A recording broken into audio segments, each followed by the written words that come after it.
Une transition écologique conflictuelle, comme on vient de le voir avec cette nouvelle action des agriculteurs. Il faut dire qu'entre maintenir sa production tout en réduisant l'usage des pesticides, le casse-tête est réel. Du coup, les lycées agricoles essaient d'adapter leur formation et orientent les élèves vers une agriculture plus verte. Exemple dans les Hautes-Pyrénées avec Régis Cotias et Emmanuel Fillon.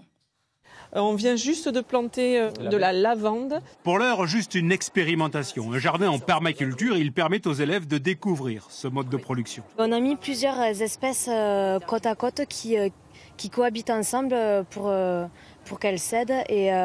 Et du coup, voilà, on a remarqué, ça a bien poussé. On a des tomates, il y a des courges. Au milieu, on a un compost qui permet de nourrir tout le reste. Ce potager, même modeste, témoigne surtout du changement dans l'enseignement agricole, plus orienté vers l'agroécologie, une production davantage respectueuse d'environnement, de biodiversité, de bien-être animal.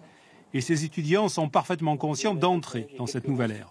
Ça va être notre rôle, je pense, à l'avenir, à faire changer les mentalités, faire changer les actions néfastes qu'on peut avoir sur l'environnement.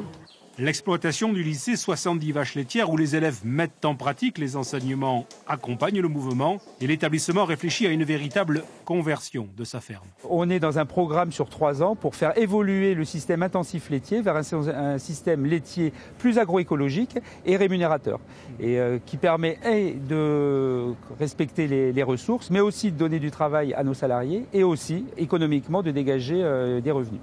Dans ce vaste chantier, le lycée participe aux rencontres vertueuses, un temps de réflexion sur l'agriculture, mais aussi le tourisme, les énergies renouvelables, et invite même une écolo à Nessel.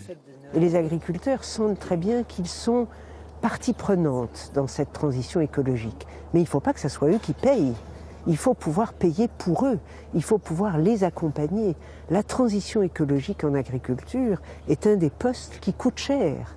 Et on ne peut pas attendre des agriculteurs, ils sont à la fois les victimes de cette transition et les acteurs.